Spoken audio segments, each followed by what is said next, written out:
cloud. Yes. So good evening to all. Let's start with a new thing of understanding of Python and data science as a whole, right? So let me give you a bit of background to these things. We have done a couple of batches earlier, and we got really good response in terms of the remuneration, the salary package. But of course, we need to have some basic what you can say selection criteria or basic training needs to start with Python data science, right? So for that, you should at least know one of the development platform. In the sense, you might have worked with C, C++, Java, .NET, whatever it may be. But you should understand the environment, right? We need an ID. ID is integrated development environment. So we need to have set up that environment, right? And we need to understand how we're going to build these applications, these solutions on Python with some data science libraries. And we'll have lots and lots of hands-on experience. So it's nothing like, you'll be out, you'll be just listening to me. There are quite a few things which you'll do on your own. And for that, you need to have your laptop. So while joining, please get your laptop. You can't basically, join in from the phone. I believe Himani madam is on the phone, or, that's why I can't see the mic with her sign on thing. And she signed as 15133. It is better to give a name so that we can communicate. You can call me Ravindra, I can call you Mayank, Himanshi. I tend to have a habit of saying Himanshi ji or Mayank ji. That's a kind of habit, and that's how we normally communicate well. So don't worry on that part. Let's try to understand how we're going to do this thing, how we're going to complete these sessions step by step, right? And before that, I would like to understand from you about your, overall, where are you located, what type of experience do you have, and what type of educational background do you have, which will give me a clear idea about your question and how I can answer your questions correctly. Does that make sense? Yes, sir. Yeah. Could you please start, Mayank? Yeah, I've done a BSc in IT, where Okay. I've done programming languages, including Python as well. Wow, great. And after that, I came to Canada to study software testing. Where are you in Canada, sir? I'm in Toronto. Oh, wow. Toronto local. Yeah. Okay, great. I did 1 year of course over here, and then I took a second course, which was Big Data Solution Architecture, where I did Python as well, plus R language. Right. Yeah, so I have a pretty good knowledge about basic knowledge about Python while I was practicing. Oh, wow. That's really good head start. And what type of environment have you used for development of Python? I have used Jupyter Notebook. I couldn't hear you. Jupyter Notebook. Oh, so okay, we are going to use Jupyter Notebook as well. Yeah. That's one of the most straightforward development environment, and with that we'll have some additions to it for you using those libraries and all those things as well. So yeah, we're going to basically start up with overall setting up our Python environment at our desktop or laptop, and we'll start with Jupyter only. Yeah, I have already set it up using Anaconda. And I have already watched a YouTube video where you were training about data science in Python. Perfect. So you really have a really great head start. That's really great. Yeah. Thanks a lot. Yes, Himani ji, I can see your mic now. Could you please go ahead, ma'am?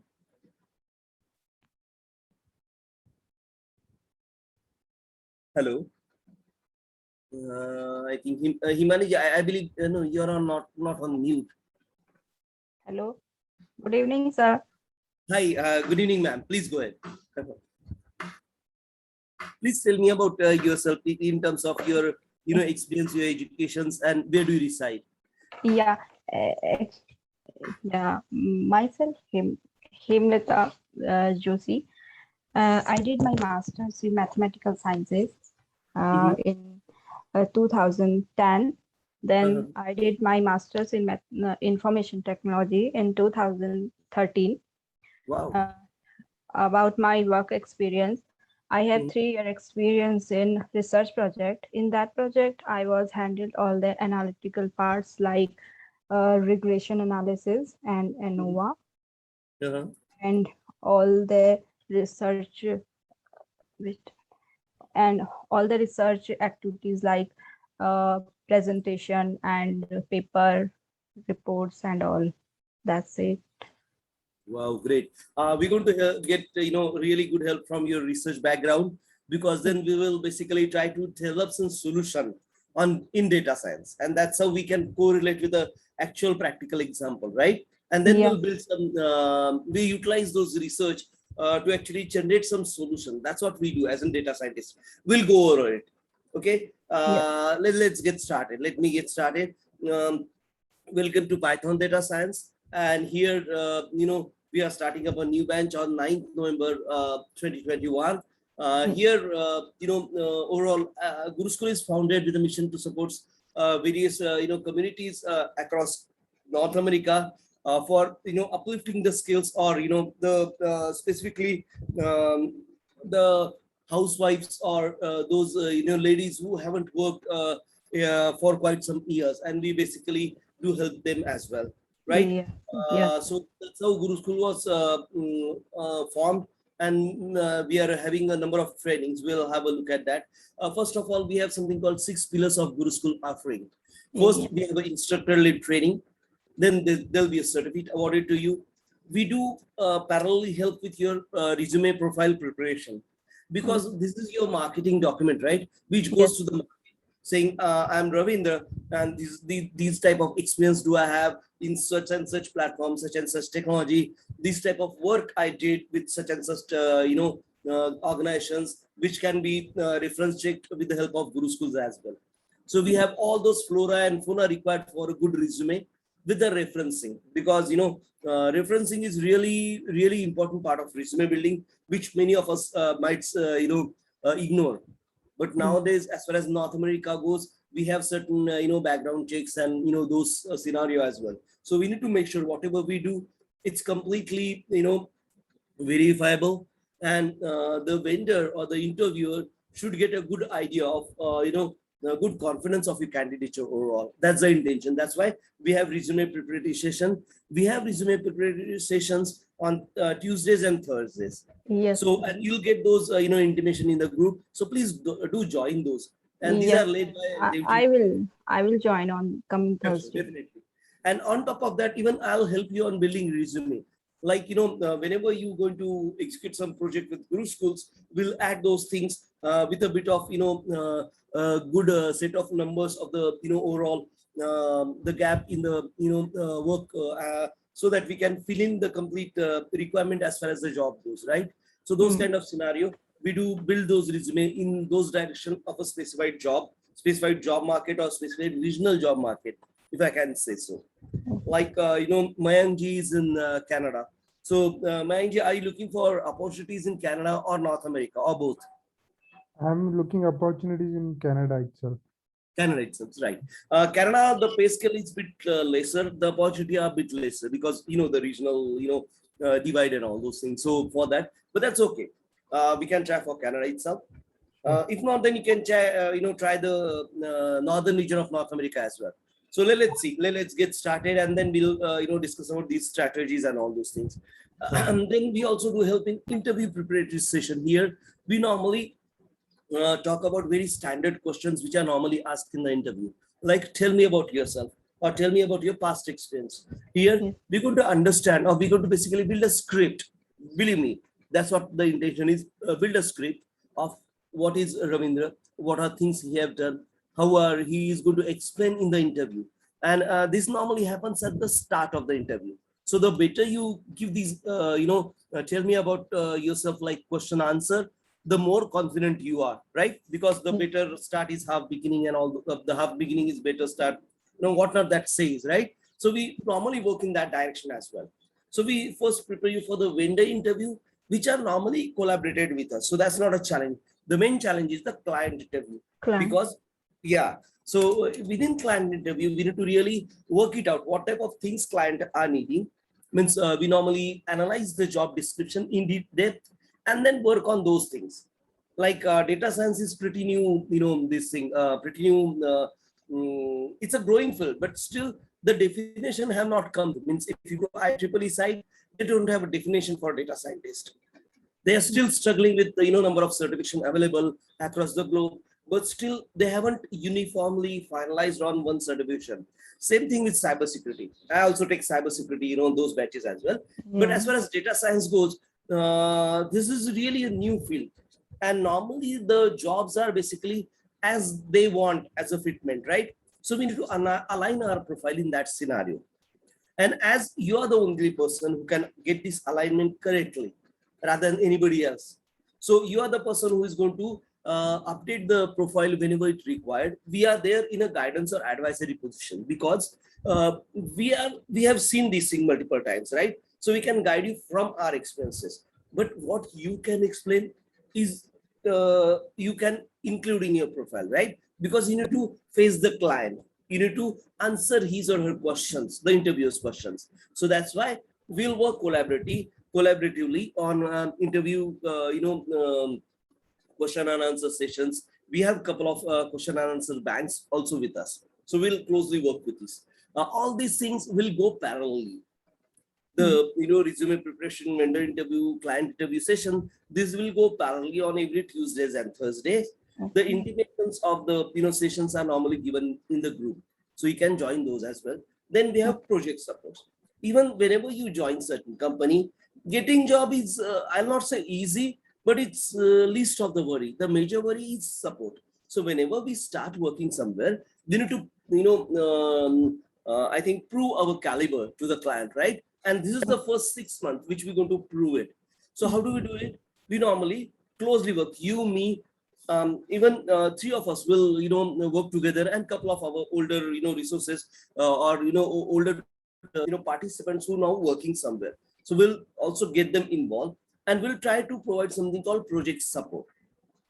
And what this does, if you have any problem, let's say a task is given to you on Monday, 9 a.m. EST or 10 a.m. EST for that matters. You did your research, you did your findings and all those things, but still there are certain challenges in terms of selecting the correct tool, selecting the correct libraries.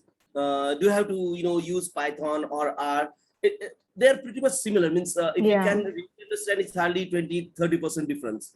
Means there are some commands which you need to try differently, and we can bridge those gaps anywhere. So like this, there are these basically environmental setups which you might need the help from. Even for that matters, there might be older participants who have solved those problems previously, so we can get help from them as well.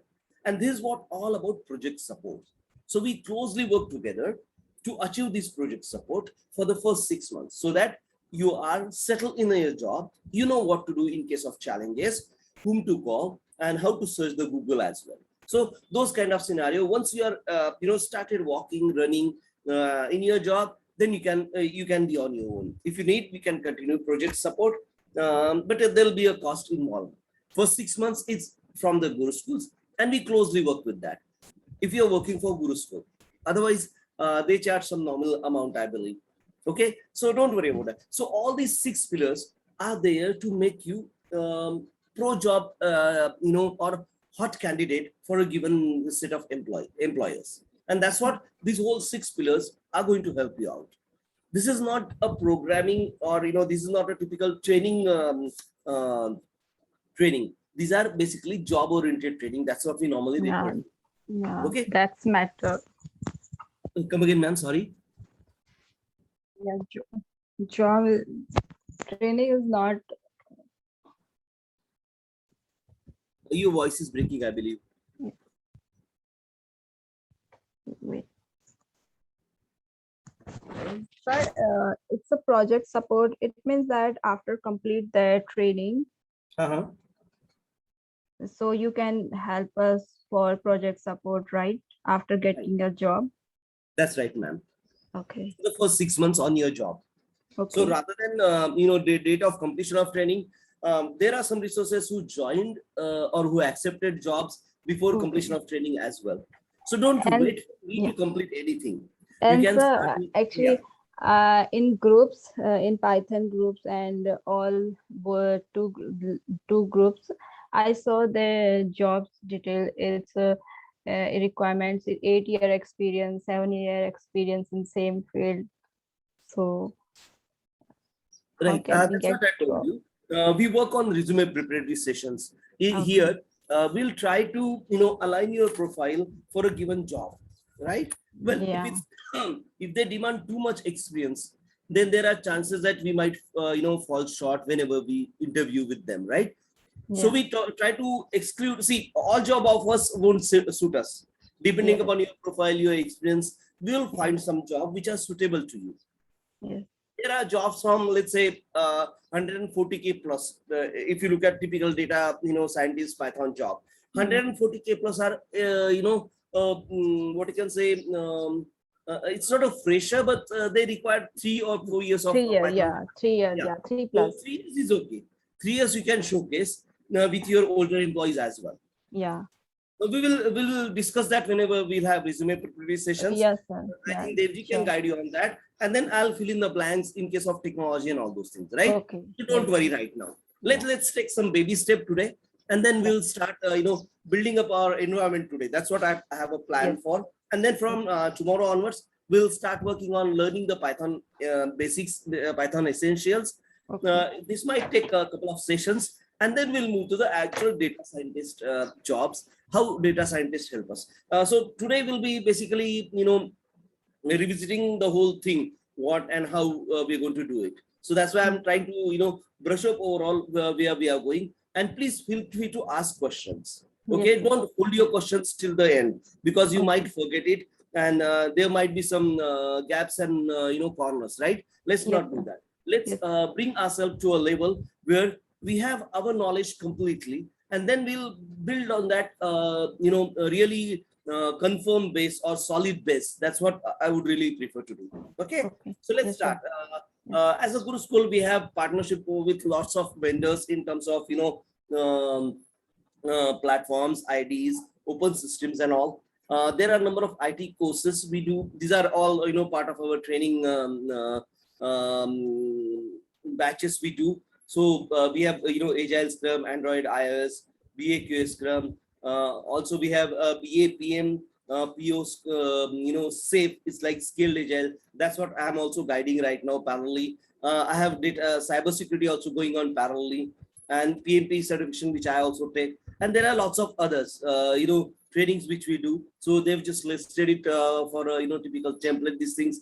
The famous trainings are basically Selenium QA, Salesforce admin and development, Mm. and business analysis and Scrum. These three are our, flagship. I used to do, business analysis and Scrum previously, Yeah. but, Yeah. then Gaurav and Prerna does it now. We normally have a gender inclusion wherever there's there's a necessary or which, have really great number of participants and all. Python data science is really niche skills. So we used to have, two trainers, but one trainer, he's not well right now. So that's why, leading the baton right now. Okay, Yeah. Yeah. let's take a step further. Training tracks are normally 6 to 8 weeks.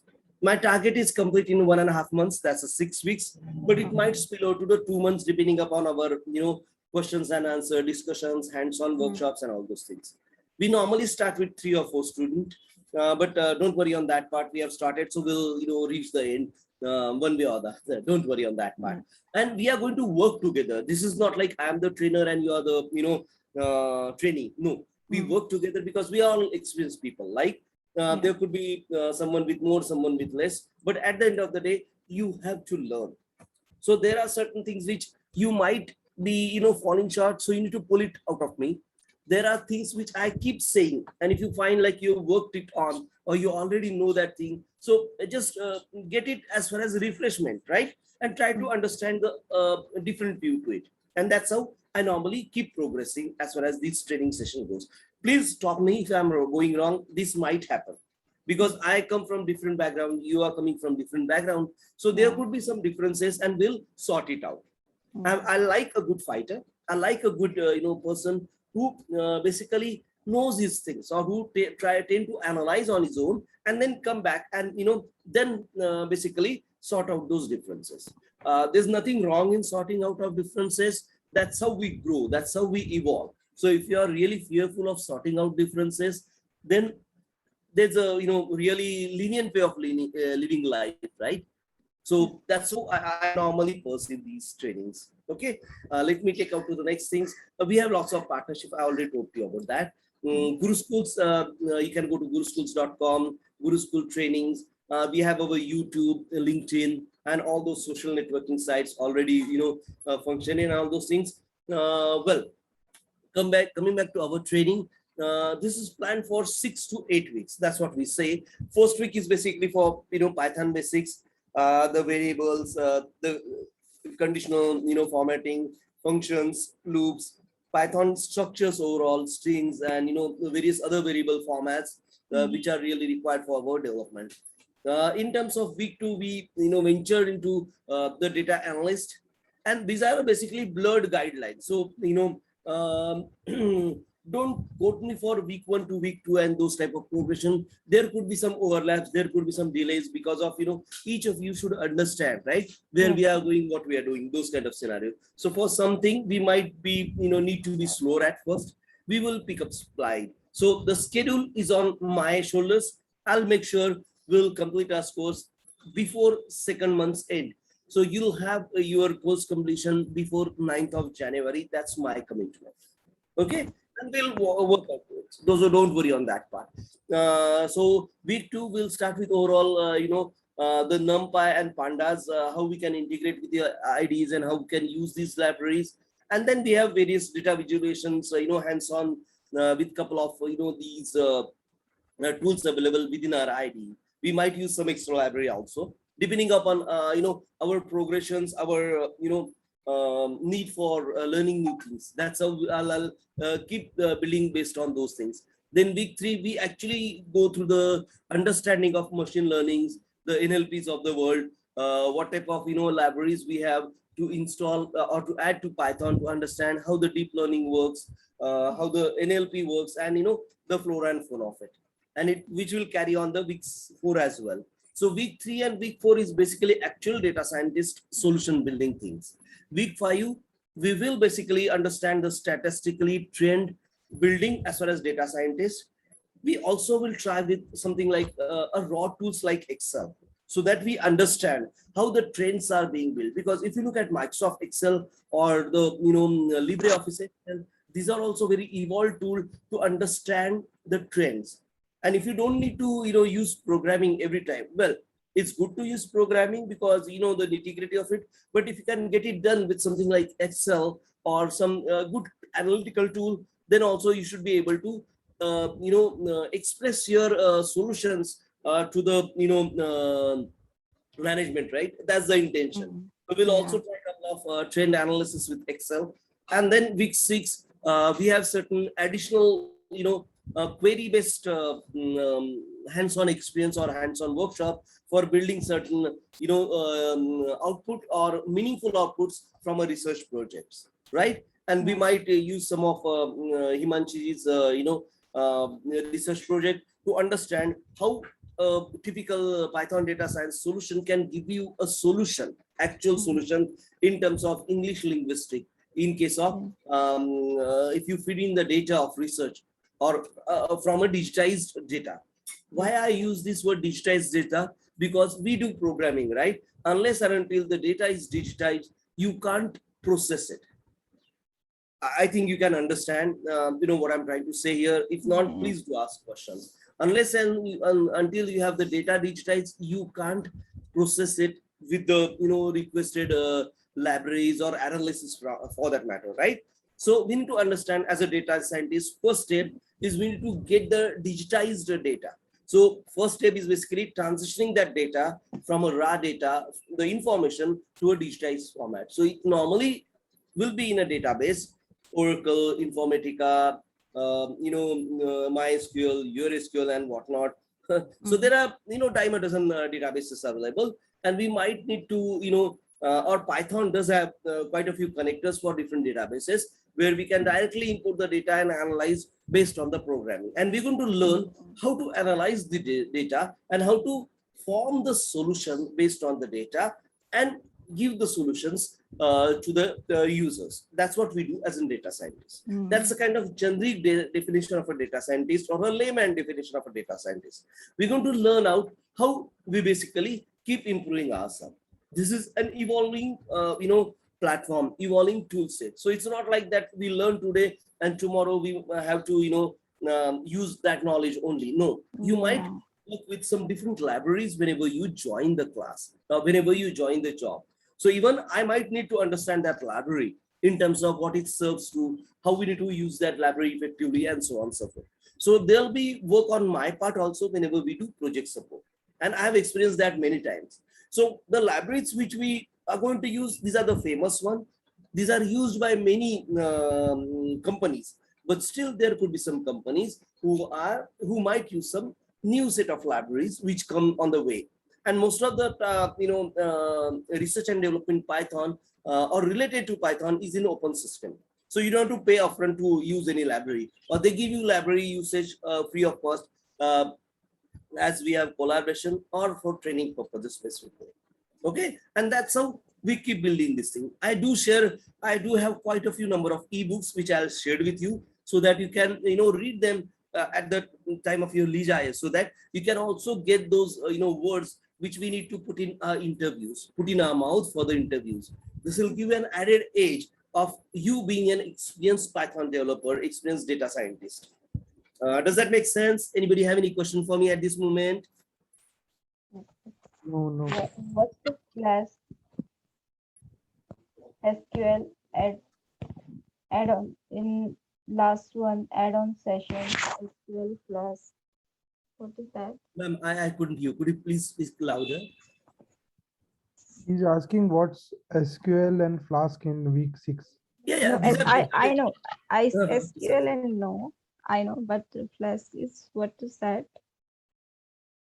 No, as I told you, right? The digitized data is in a database mostly. Or it can be a flat file also. We can use flat file as a database also. Like the first step of being a scientist, of understanding how the data is converted to the digital format. Okay, yeah. The information which is converted to the digital format might lose its value in terms of they might ignore quite a few things whenever converting to digital format. So we need to understand as a data scientist how that process was. Most of the time we do that conversion by ourselves, just to make sure we don't lose any important data in these conversions. I'll discuss you with the example in I think couple of weeks. So don't worry on that part. Okay. This is just a list which we have come up with.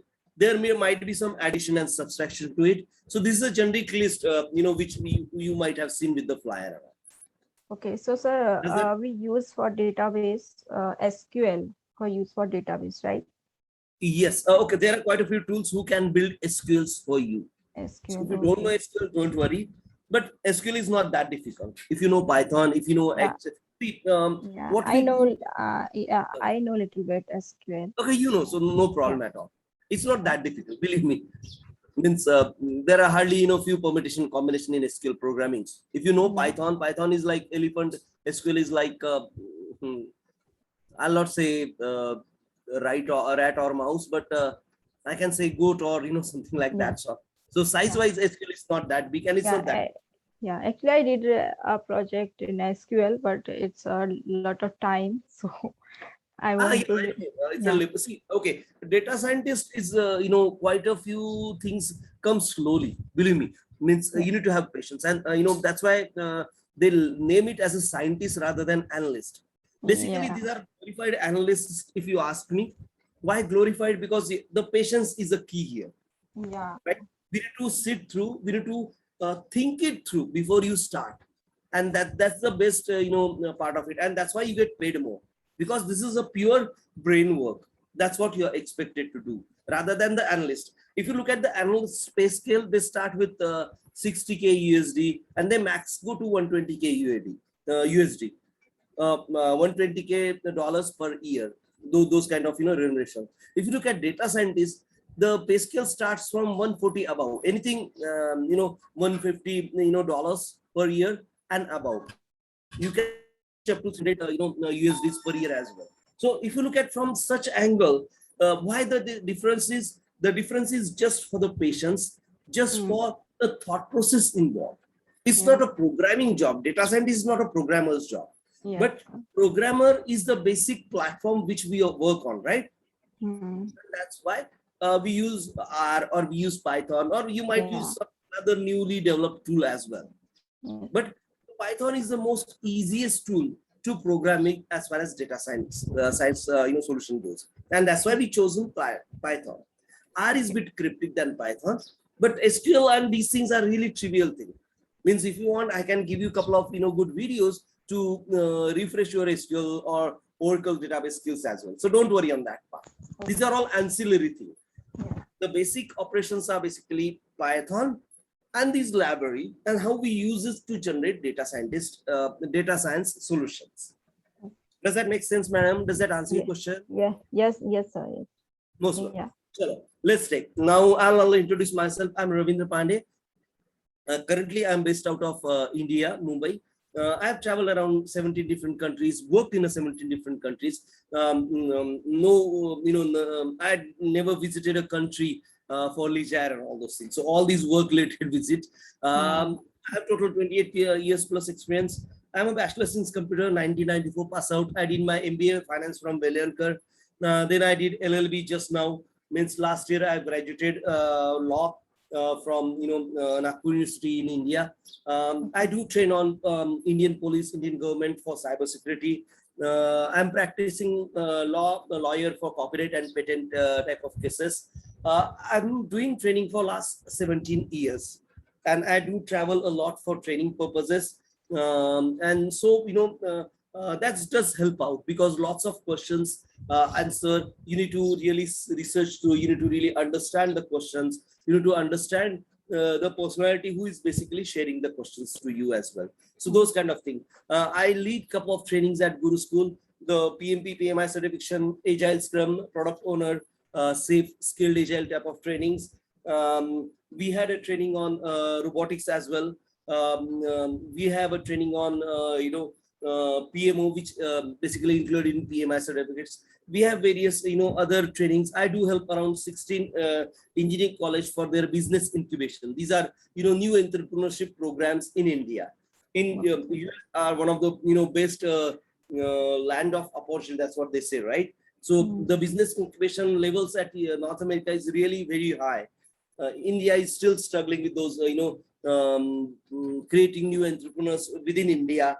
And so they have various different initiatives. So I'm working with various governmental departments to help their business incubations. I'm a founder member of NASSCOM, if you heard of NASSCOM. I closely work with Vijayamukhi, Devang Mehta, and quite a great number of dignitaries here. I was one of the few trainers in India who teach internet, as an, search the Yahoo, search the AltaVista in those good old time. I worked with BSNL as an, trainer for training internet. I visited many, great personalities, the Asha Bhosle, Lata Mangeshkar, Shammi Kapoor, and, various other personalities also for those things. I have around 3-4 awards for training these guys as well.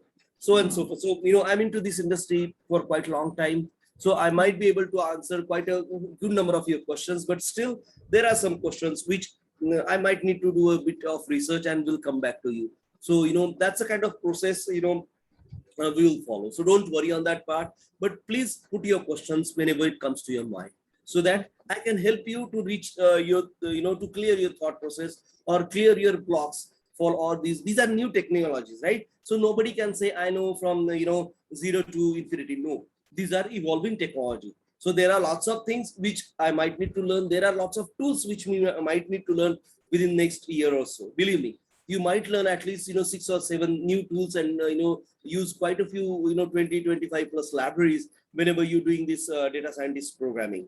For that matters, let's keep our mind open. This is not a typical programmer's job we are doing here. We are trying to be a scientist on a technological or IT solution providers platform. Programming is a part of it, but most of it, the thinking, right? So you should be kickstart your thinking as on day one. We should generate more and more thought process in terms of providing solutions rather than programming. Programming will follow. You might have done it earlier, and you might be really great in or efficient in doing programming. And that's why that's going to help you out in building really great solutions. And that's how we will learn step by step how to reach there. Okay, let's try to understand why Python, why data science. Data science with Python, basically, it's one of the most easiest way to achieve data scientist solutions through a platform. So that's why Python. And there are quite a few good number of libraries available, the SciPy, NumPy, and so on and so forth. We use the first two definitely, third, or we might use the another libraries as well. So don't worry on number of usage. If you have a specific library to be used at a job location, we will do a hands-on on that whenever we are doing the project support as well. So don't worry on that part as well. We will master data scientist analyst skill through a real world project in multiple domains. Yes, we have quite a few good number of hands-on experience planned for you. And basically we will build on top of that step-by-step way. We have, lots of understanding or lots of, really revised training courses for latest, tools and technique as far as this data science career growth goes. So we'll try to, work closely with industry leaders and try to build a better training for the current scenario rather than playing up the older slides, playing up the older, whatever recordings we have. And I like that. But sometimes I do share previous recording as well. So you can go through it and you can get the things started because of, we can get, start learning with the older students as well, the older questions, the older answer as well. Okay. So here we are basically trying to understand the artificial intelligence of it, stepping into, how the R&D works in terms of how R&D gives a solution to a given scenarios. The best example which I can share with you is with Mars Land Rover. NASA worked on Mars Land Rover with Python and NumPy or SciPy as a library. I think mix and match of those. I'm not really remembers the overall environment there, but they means the market or industry leaders are using these things. There's a good TEDx video. If you watch YouTube videos, watch TEDx video by Atish Mishra. Atish Mishra. He have given a TED talk around, I think, 2 years before or 3 years before. He have discussed how NASA developed Mars Land Rover with 8 different wheels and built that on base of the AI with Python. So that's why it's really interesting to understand from such good industry architect. He was a instrumental architect in or lead architect, I believe, in those Mars Mars Land Rover development software.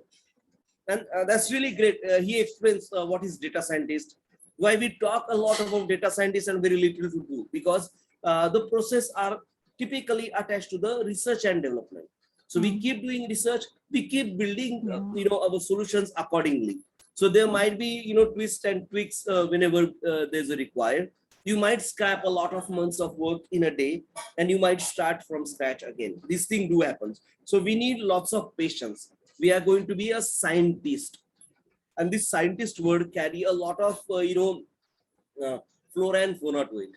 So we need to understand. We need to really notch it up our patience. Try to work on, or there's a lots of hands-on work to be done. There is a lots of try and get the practical vibe of it kind of scenario. So you have to get the environmental setup on your laptop and try to use it the way we are going to use it step by step. Okay. Yes, sir. Let's take a step further. What is the data? Let's try to understand the data progression. And I will share this PPT also with you, so you can try to understand what we have discussed in our first session. Okay, so don't worry, but these definitions do help us out to understand or build our thought process overall. Okay, so let's try data in its rawest form, a recorded truth from a point of time.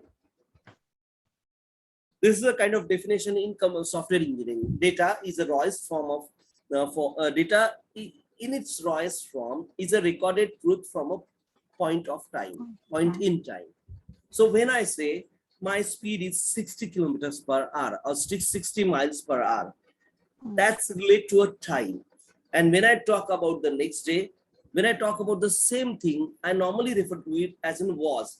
So I was driving at 60 miles per hour yesterday. So the time is really important whenever you try to present a data, right? Mm. So data are basically facts which you place before anybody else. And this is what we call communication normally. The information in its simplest way of bringing data together. The communication as a pipe, we use or share information with others. And the simplistic way of bringing the data together is the information sharing or is the communication. Is the context of data helping our answer, helping you to answer questions.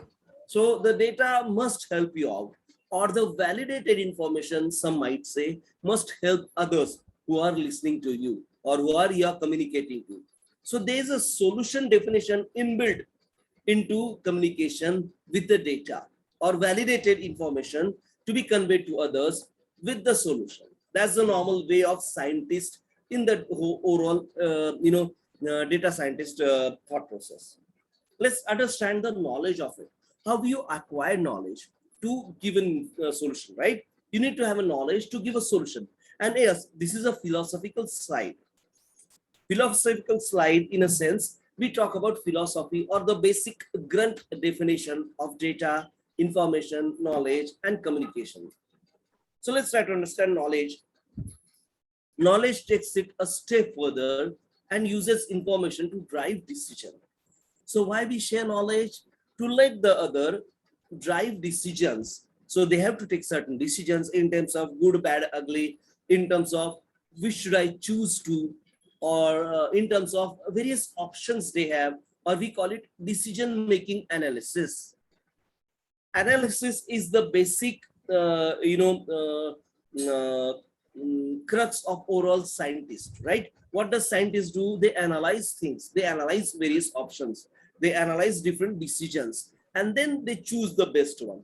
That's the solution we are talking about as a data scientist. Instead of telling a story like information does, knowledge paints a picture. So knowledge gives you a definite idea of which options to choose from, or knowledge enables you to basically make the right choice. That's what they say. Does that make sense? Anybody have any questions on these? No, sir. Okay. What I would really love, write down these things couple of times and try to understand and try to explain me in the next session what is data.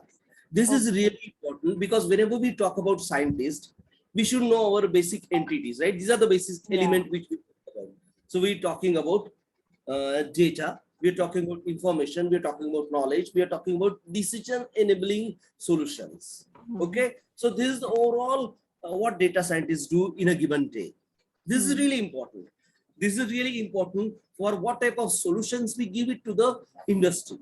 And that's what these 4-5 terminology help us to reach there. Okay, so this is the basics what we talk about as a data scientist. Let's take a step further. Now again revisit from data science from an engineering perspective. Okay, engineer is a field of study where we study the tools and techniques to achieve the goal, right? Now let's try to understand what is the data science. Data science is a field of study that combines domain expertise, the functional knowledge of how a typical domain or typical area of work works, and then programming skill, knowledge of mathematics and statistics, and extract meaningful insight from a data.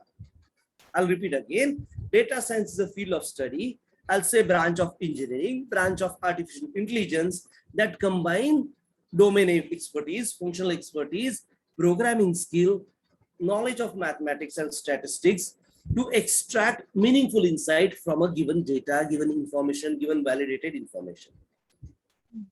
This definition again is not concrete. This is not verified by IEEE or the biggest industrial standardization institute or a body exists in a global environment. Here, it's a body which still struggling with this type of information, because whenever there's a word called information, Ravindra here is black, is information.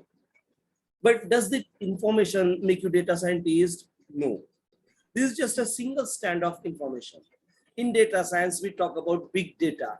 We're talking about tera or petabyte of size of information to be converted to make it in data or a validated data required as per the given problem.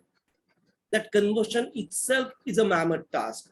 And on top of that, for whatever digitized data you have generated, you normally build your solution on top of that. So the programming comes at a later stage. First, you need to think it through what type of solution he or she needs. The client, your organizations, whatever type of solutions the organization needs, and how we going to build that solution using these tools and techniques. That's what the data scientist is all about. It helps us to discover hidden pattern and extract knowledge from raw data. So first of all, what we do, we try to understand the repetitiveness of data utilization. We try to remove all the laborious tasks and build some meaningful, efficient tasks to get the knowledge out of data as early as possible via programming. Data science enable us to develop systems that generate insights, which analysts and business user can translate into tangible business value. Why we get paid well? Because the tangible business value drives the business. Business are enabled to make decisions based on your scientific representation, the statistical representation, the artificial intelligence analytic representation enable the business to make their subsequent decision. What type of decision? Should Mars Land Rover use the solar energy or electrical energy or a mix and match of both? How the Land Rover is going to generate enough energy to roam around on Mars, because there are no fuel pumps, there are no petrol pumps, there are no recharging stations installed and on Mars, right? So what type of balance are we looking for? How lesser energy should be utilized for traveling? What should be the optimum speed? So these type of data points, we do research. We do research from so long. You can understand the distance between Earth and Mars, right? So you keep doing those research, keep building solutions, keep applying those solutions to a given model. That's what we do as a data scientist. And please remember this example of Mars Land Rover development. And I'll share the link with the Atish Mishra's lecture on TED Talks. You can go through that, lectures and try to understand what he did, what he, tried to describe you as in what data scientists do. You might know it, but try to understand his vision also. Okay. And, he is being Indian, we can relate him to well, because he used some cultural references. He used some really, good example which are near and dear to us. So that's why I'll share that video with you on the group after this session. And any questions for me at this moment? Anybody which have triggered a question within you, you can ask now. No, sir. No? Okay. Give me a minute to drink water.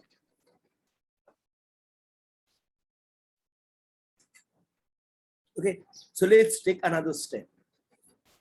Now, the most important part here we talk about our raw material is digitized data, right? Now here, if you understand, this is basically slide taken from the big data. I also, train on big data, training in Guru School. I'm working with quite a few big data installation. I'm a close trainer for Apache Foundation also. So I do train for various Apache, corporates within India. This big data is basically instrumental in building this solution. So actually, data scientist, stream picked up a speed because of big data enhancement.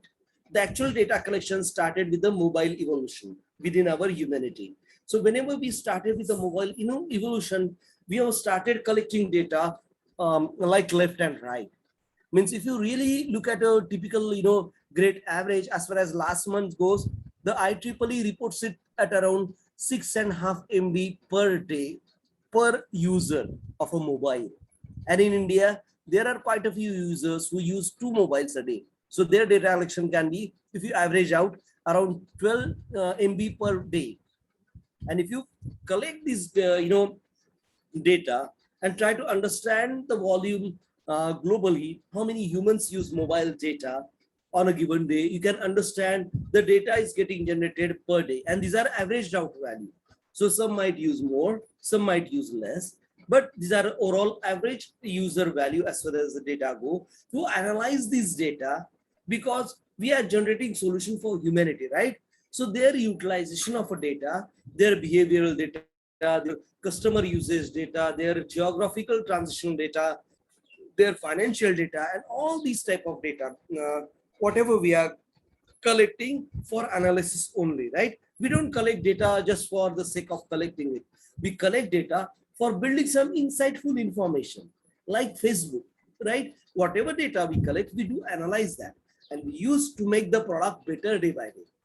This is research and development data used by many organizations throughout the world to build their product, be it Apple phone, be it a new, Oppo phone coming in China, getting developed.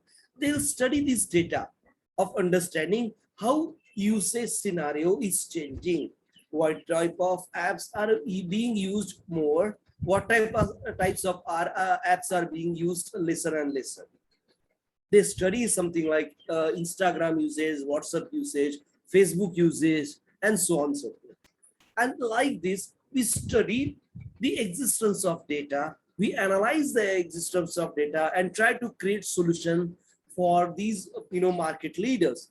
Even if you look at Microsoft, they churn out these petabytes of data on daily basis to understand the Microsoft users experience. If you know, they've just released Windows 11 on 26th October, if I'm not missing. It can be 21st also.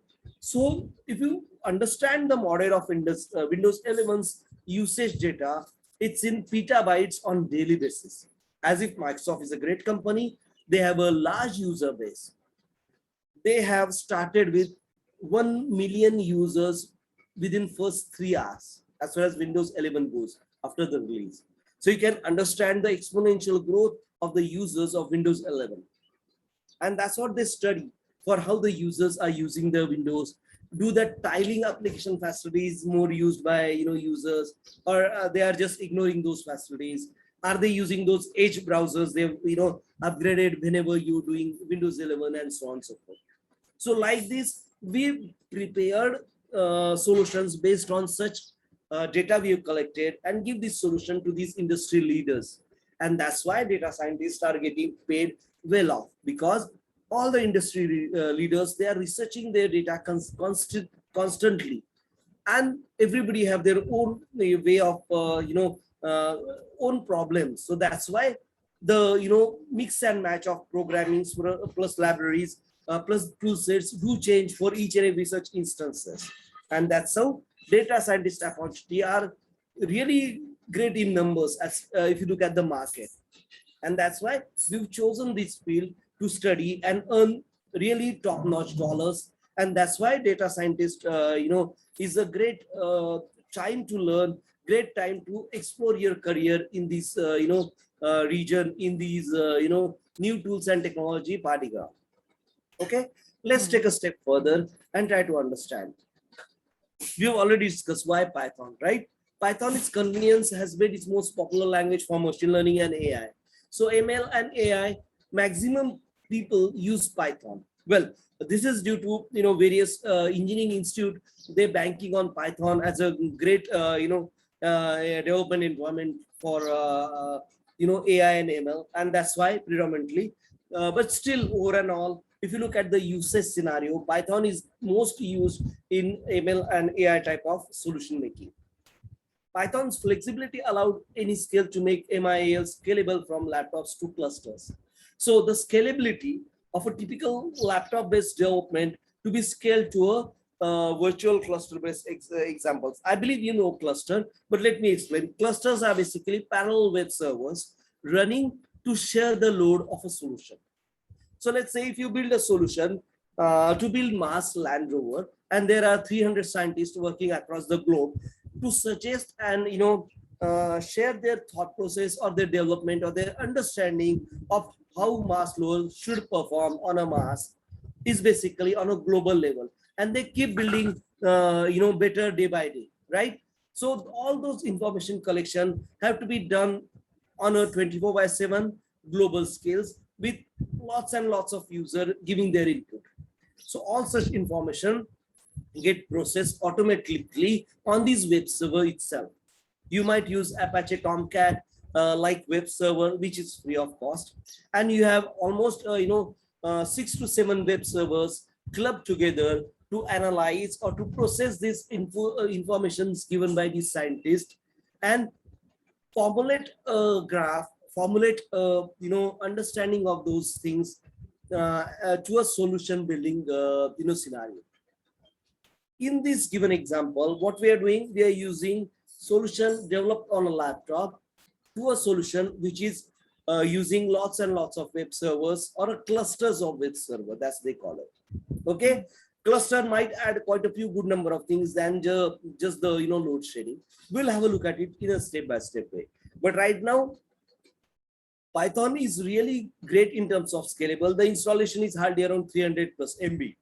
The libraries are also takes around anything from 10 MB to well, there are libraries of 600 MBs plus as well. But more or less, all these libraries, they comes in MBs rather than gigabytes. So libraries can be installed on a laptop and can be deploy the solution with the scalability factor on such clusters to be utilized across the industries, across the globes, across the times, across the standard times as well. The main user of Pythons are basically Google, NASA, Netflix, YouTube, Boston Dynamics, BitTorrent. My favorite example is BitTorrent. Have you used BitTorrents before? Anybody? Anyone of you? No, sir. Okay. What about you, Mayanji? I've used torrent but not BitTorrent. Well, I like free stuff. Wherever it comes to me, I try to analyze. If it's useful, I use it. BitTorrent is basically a distributed serverless computing model, which is started in 1960s or 70s. They were Russian leaders who started BitTorrent. I don't find any wrong in that. These were basically an assembly level or assembly C+ based servers they were built to share bits and pieces of files with a larger database across the globe. And that's how BitTorrent started. So they use a shared model of desktop via your local web server or a small web server, as they call it, and build pipes of such sharing across the desktop user with another set of desktop users. That's how the BitTorrent works. So this is at the basic of crux of cluster development, with serverless cluster development, if I might say. But don't get confused with technicality as of now, but still try to understand. BitTorrent is a free platform where they share all sort of good as well as bad things as well. So there is lots of piracy going on. So government of India blindly shut down quite a few BitTorrent sites just because they believe there is a piracy. I know there are quite a few governments within our globe who basically block the torrent sites, and they do it periodically. In North America, it's a liberal government. We get access to lots of torrent sites, even in Canada as well. Canada a bit lesser, but North America a bit more.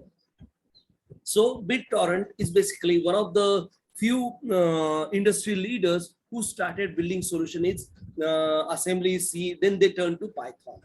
Now, most of the BitTorrent side, they use Python and certain good AI-based libraries to make sure they serve their users better day by day. They generate their revenues through various ads, various site visits and all those things. If you use torrent, you'll get to know those things, but more or less. So these are all industry IT leaders, right? Be it a Google, NASA, Netflix for their video distribution models, they use Python, and some AI, I think they use NumPy most probably, to have those video distribution links or video streaming distribution links created on fly. whenever the user logs in and so on and so forth. Same thing with YouTube. Boston Dynamics is a robotics company who creates robots. Now it's, I think, owned by Google itself. Here, what we are trying to do, we are trying to build some solution for such heavy data users based, platforms. So be it something like, building a robotic library for some robot who can carry a load of 1.5 ton to certain miles.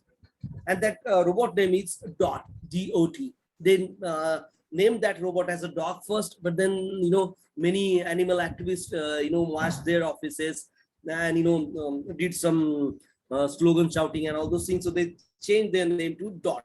So if you go to Boston Dynamics sites, so if you search in a Google Boston Dynamics DOT, you will find a complete detail of this dog-like looking robot, which can carry load up to 1.5 ton, depending upon the usage, depending upon the terrain, like snow, steps, and rocky terrain and all those things. But yes, the robot is inbuilt with artificial intelligence. The libraries are available on open system as well. If you want to use or build similar robot, you can build that similar robot.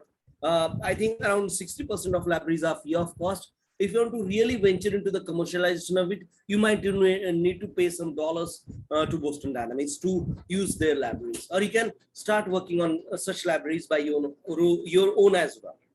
So many applications are there to study within our industry as of now as well. And so I'll keep giving such hints to you to understand this library, or try to understand what we can utilize from that library to build our own library, right?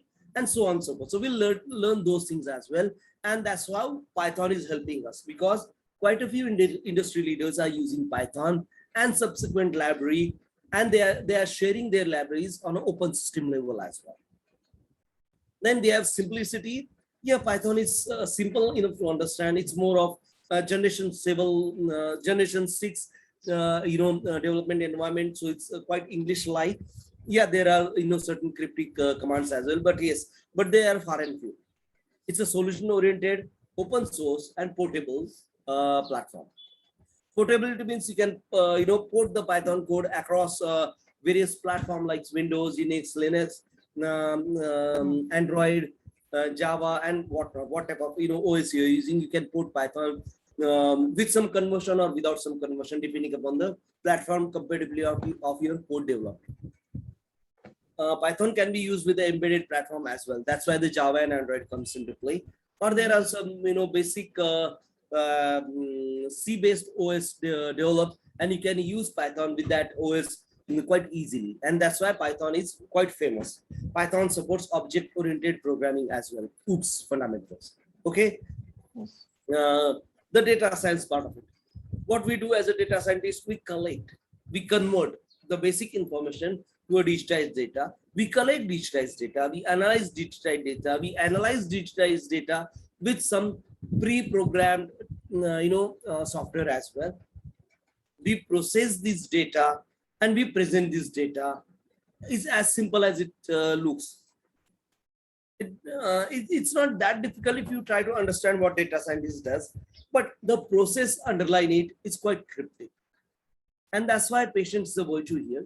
We are trying to build a scientific solution for a company which have large amount of data. Let's take a help from, let's take an example of Boston Dynamics DOT. Let me check out if I have that video to show it to you, and then we can understand, how this basically help us to build, the data scientist, this thing. Give me a minute. Boston Dynamics DOT, right? Give me a minute.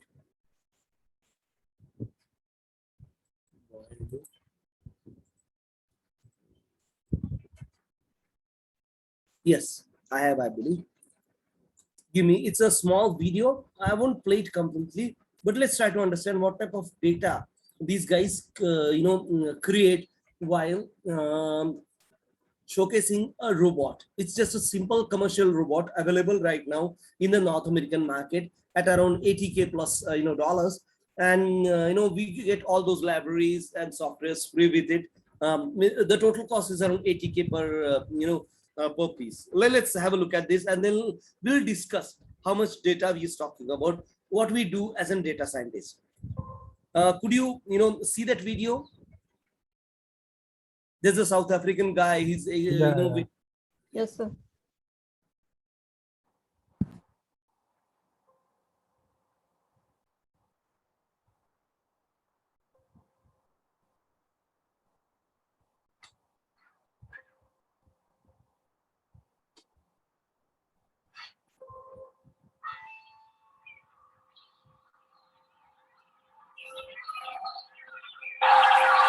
The video is made by DopeTech for a Boston Dynamics marketing team.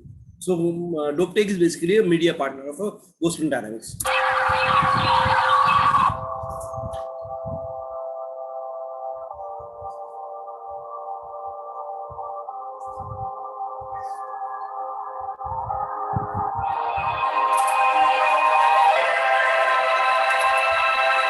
So, MKBHD here.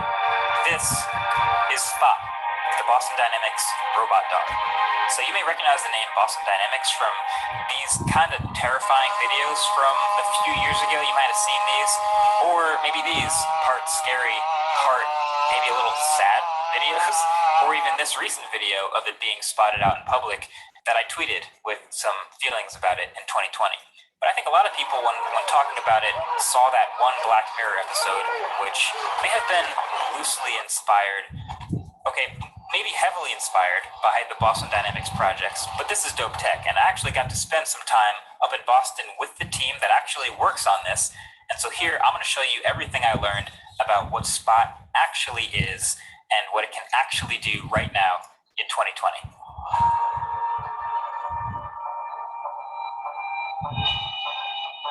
Okay, so what is Spot?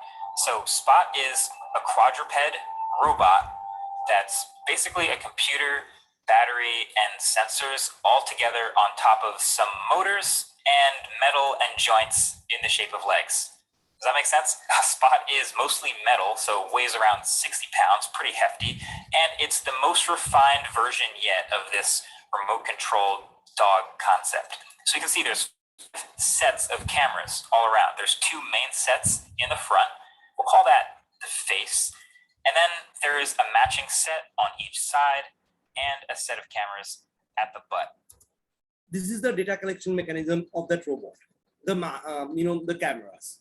So each one of these cameras sees in stereo vision, and along with gyroscopes and sensors inside, all of this is feeding information to the computer at all times about how to control the motors to keep Spot balanced. So take that, then add some shoulder harnesses to pick it up, some rubber nubs for feet, and just to add to here about the information, right? This is totally independent robot, which is not remotely controlled. There are robots which are remotely controlled, so they need this information real time. So there might be some additional communication, paths or data connection paths built into that, like the driverless car we talk about, right? So there's a analyst who are analyzing the inputs and just from remote. Here the bot is basically independent robot, and they take this input to decide on its own, and we'll see how. Just have a look at it. And some appropriate ventilation for the computer inside, and you got yourself a robot dog. And of course, one that looks a lot more slim and friendly than previous iterations of the robot dog. Maybe the best example of that is the battery, actually. So Spot has a little interchangeable battery in the belly area. It's an 11,500 milliamp hour battery pack, and that powers Spot for around 90 minutes on a charge. But that, of course, depends on the payload weight and how much you're actually using it. Matter of fact, Spot is actually using energy here, actively balancing, even when it's just standing still. So your mileage may vary.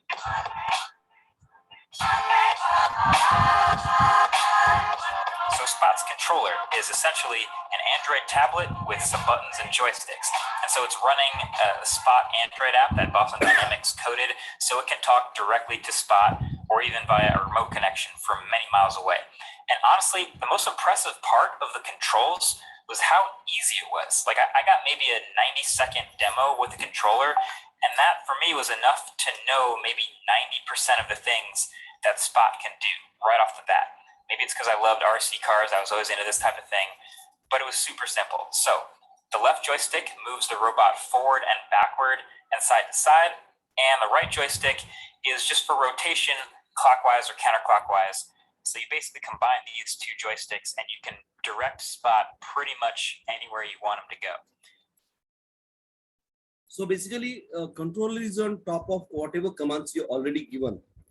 So if you give a command to walk him from point A to point B, and if we have analyzed it before, if you've done it before, you can really, make it for a pre-run itself. So that's what the beauty of AI, what we are talking about in this thing. Don't worry, I'll share this video with you so you can, have a look at it, and then we can discuss in our next session as well. Okay. Yeah. We'll have session till 10:30 today. Because it's the first session, I want to keep it light. But yes, we've got quite a good amount of heavy things as of now as well. Okay. So yes, we've seen this. Yeah. Now, data science. I believe you get an idea of what data scientist is all about, what they do. Now let's try to understand the applications of it. Okay. Now, statistic, probability, and math differentiation, math integration, these are all integral part of data scientists.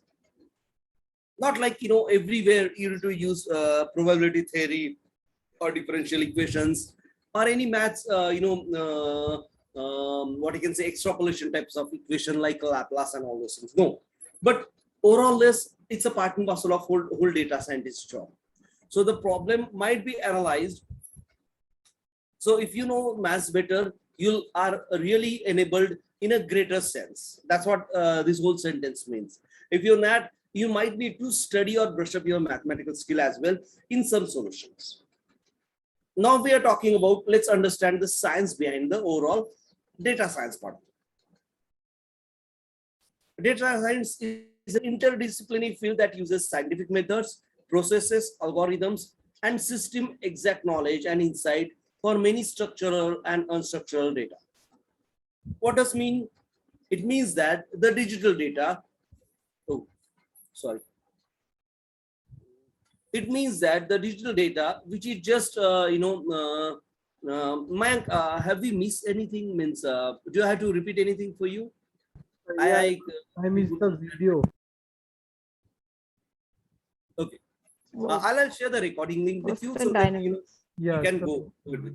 Okay. Okay. So we are trying to understand what data scientists do on a given day. So data scientists basically do data mining.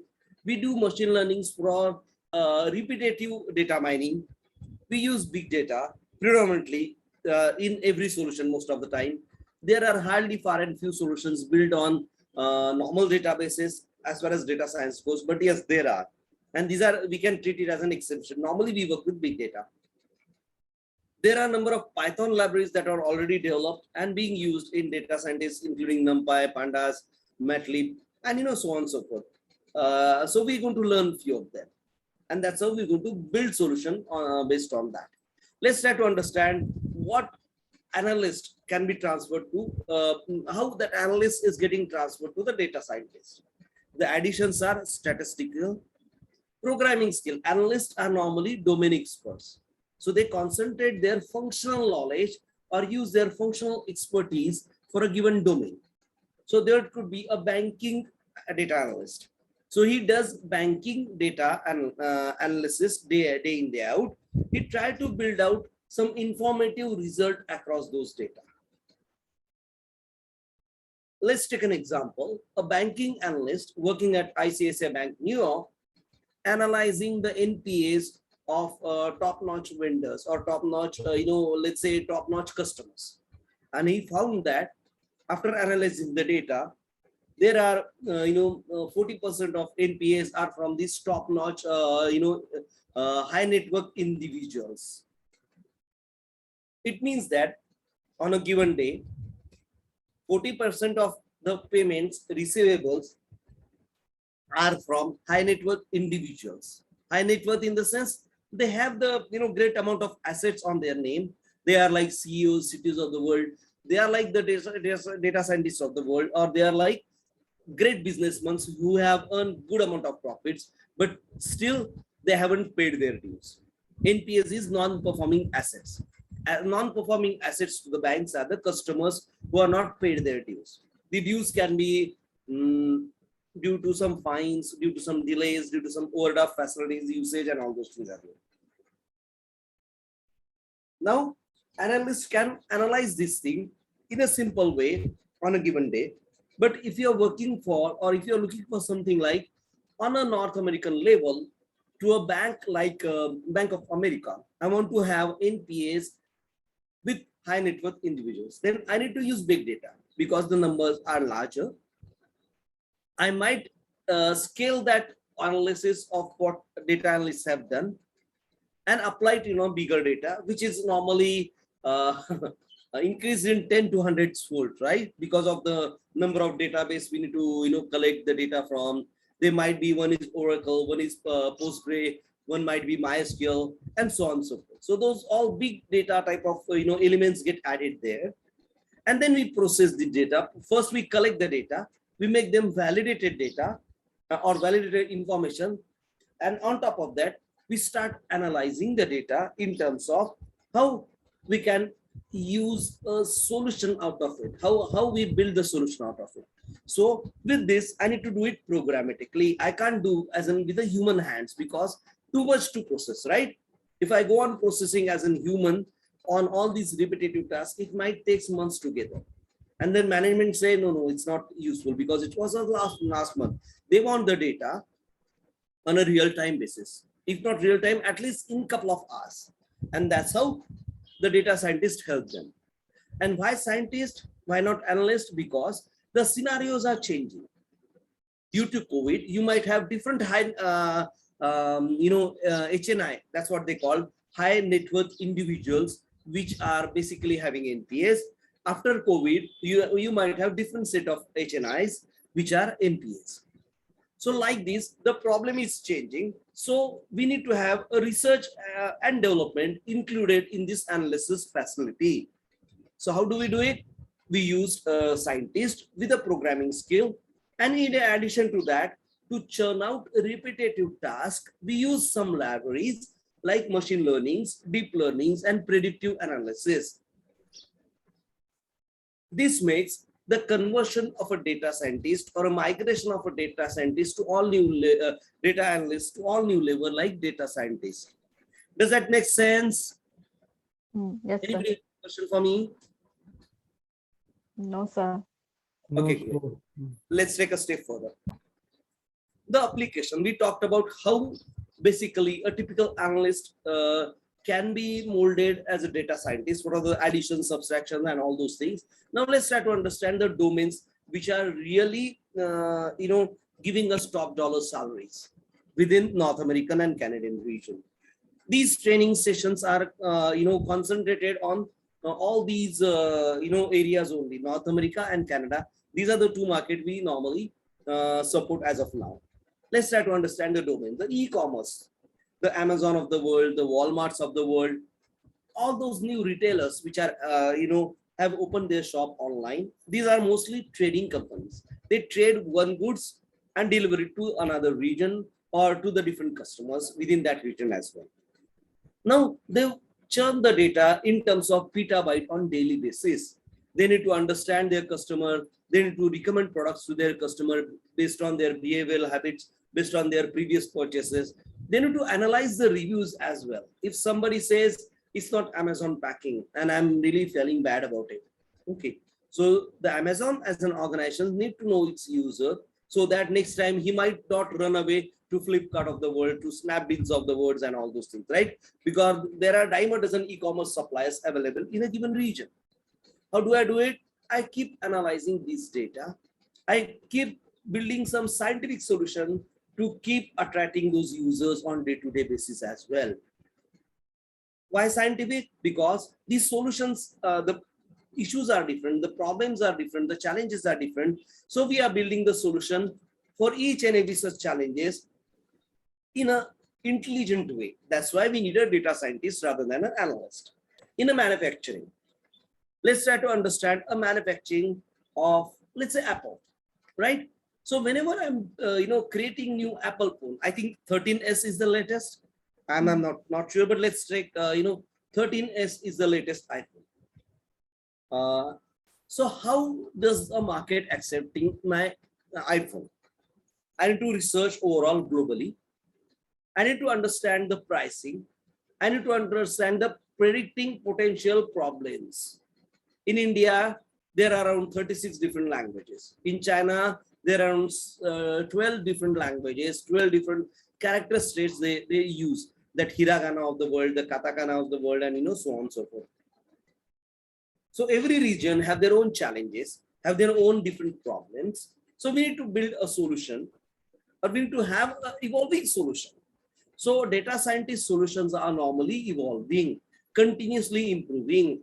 That's why whenever you join an organization as a data scientist, you are attached with the domain, you are attached with the company's overall top-notch product, to build this solution for them. That's what we do.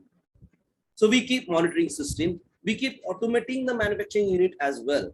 So we build some robotics, we build some good automated plants, so that we don't depend on human efficiencies. We have automated work to generate or to build those iPhones. Even maintenance and scheduling is done automatically with a solution which is evolved by itself, or which will be keep evolving with the human intervention, least possible human intervention.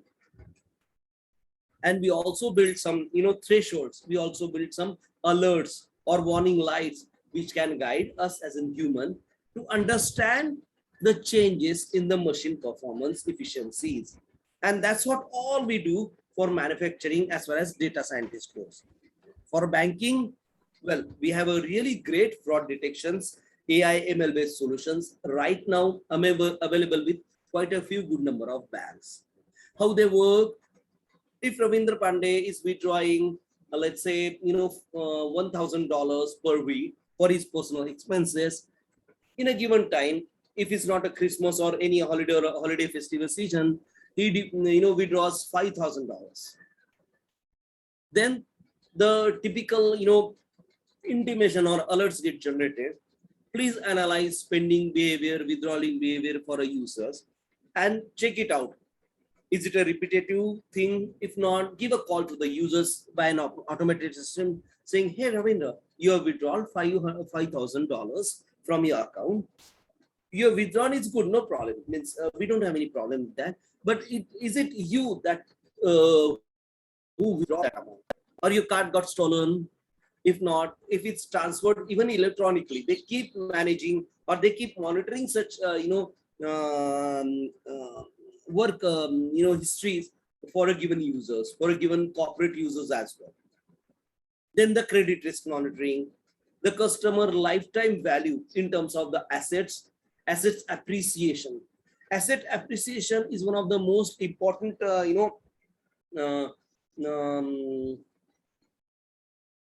important area where AI and ML have been really helpful. Let's try to understand why and why not. If Ravindra Pandey owns two houses, one in New York, Manhattan, one in St. Louis, let's say University City. Okay, these two houses get appreciated separately. So whenever you're giving an overdraft facility or lending some money to Ravindra, based on New York based flat or St. Louis based flat, the appreciation differs. So overall, the credit risk monitoring is separate for the separate assets, and so the overdraft facility or so the credit worth of a given customer for a given region for a given value does change. There are lots of variables at play here. The property market might change on daily basis or hourly basis as per your tracking or as per your data coming out to you. And you need to understand as a bank how much a corporate works in terms of asset holding, how this assets value is changing for a regional basis on a national climate based changes. So if there are floods, the value goes down, the value picks up after certain months or certain weeks in some time. Certain regions are more I think damaged naturally more frequently. So we need to understand about the property value fluctuation there. and so on and so forth. So all these parameters, all these digital data getting collected minutes by minute are normally processed at a given solution, given data scientist solution, and gives banking the actual result of actual asset value at a given point. And then they can plan the credit risk modeling for a given bank. Does that make sense? Or am I talking too much, technical? It's little bit technical. I mean, I'm sorry for that. Where did I miss you? If I at all missed you? no, it's like overall the thing which is going behind the, data science, which is if suppose I'm working in a finance sector as a data scientist, Uh-huh. I have to gain a knowledge about finance also, right? Like accounting and all. That's right. And that's why you get selected normally. Yeah. But otherwise, let me tell you, there's another point to it, right? Even in banking, they build some solution on non-banking domain.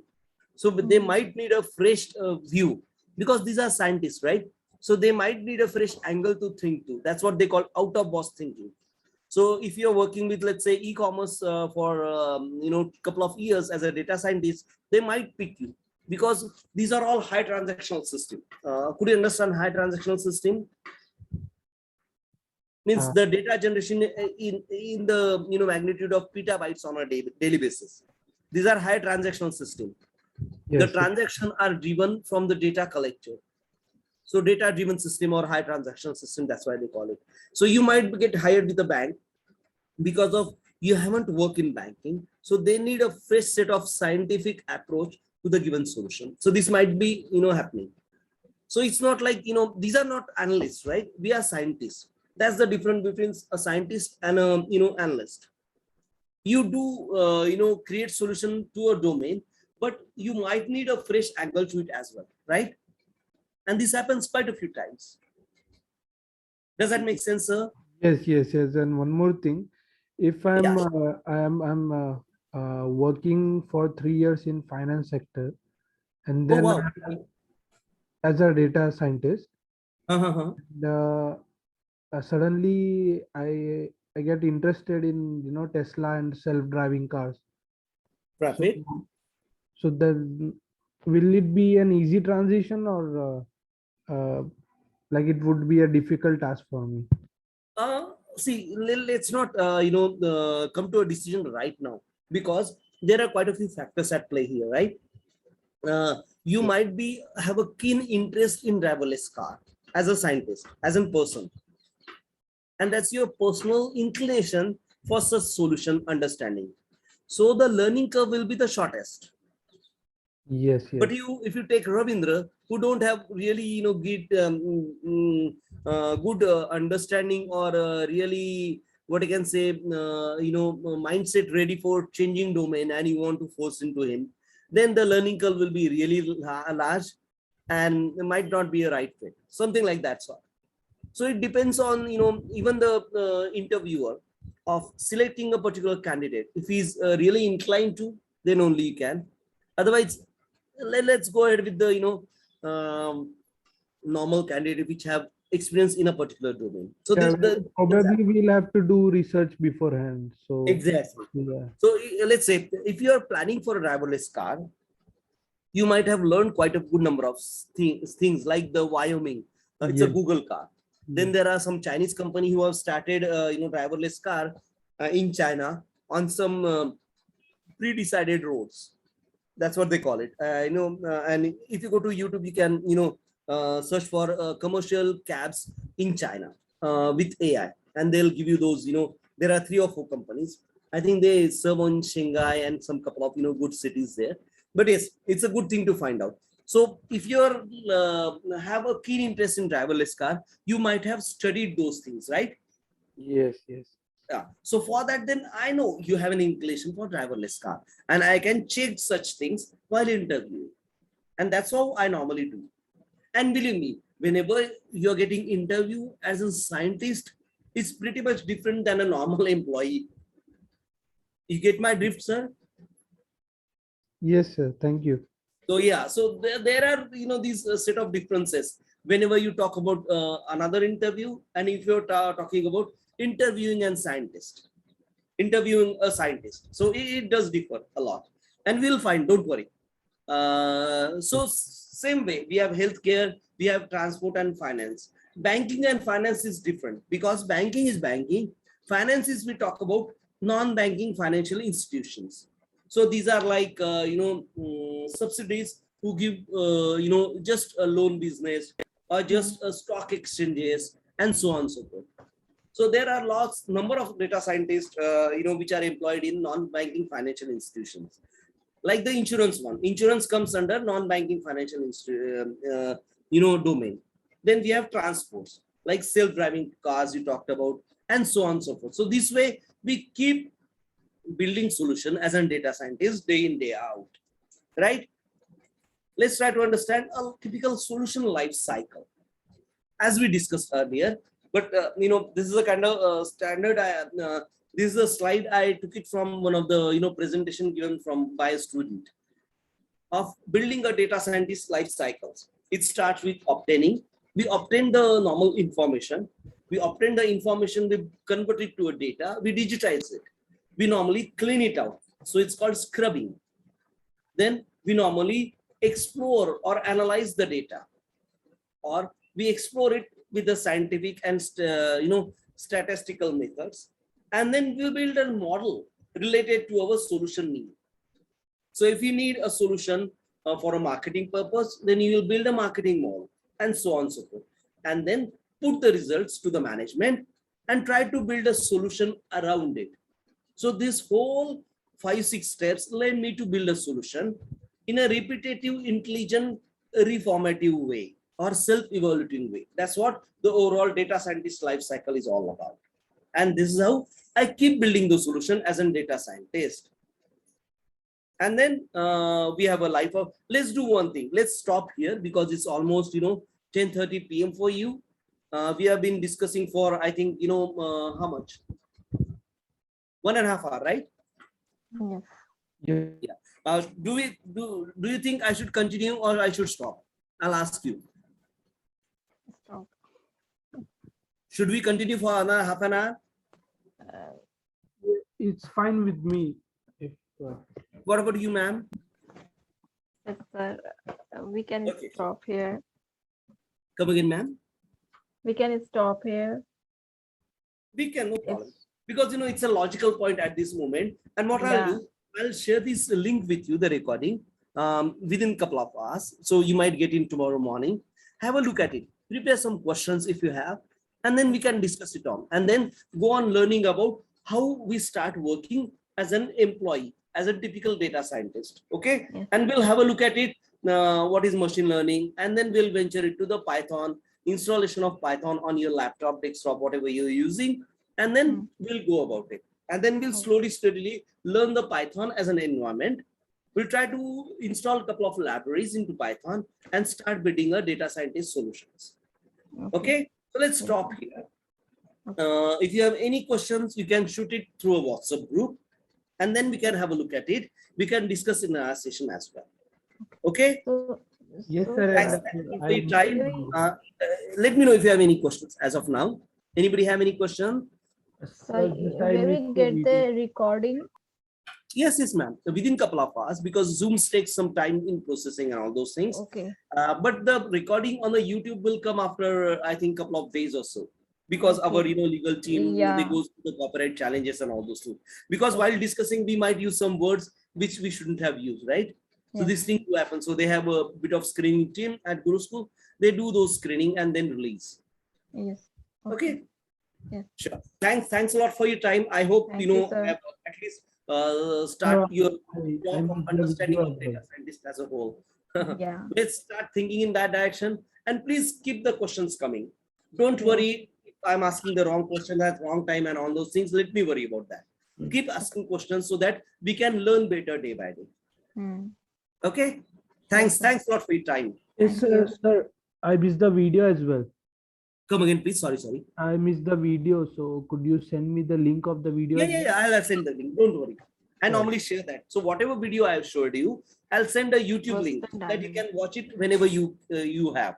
Okay. whenever you have time, right? Okay. Don't worry of that. Okay. Thanks a lot for your time. Thank you, Bye. sir. Take care. Have a good Bye. night. You too.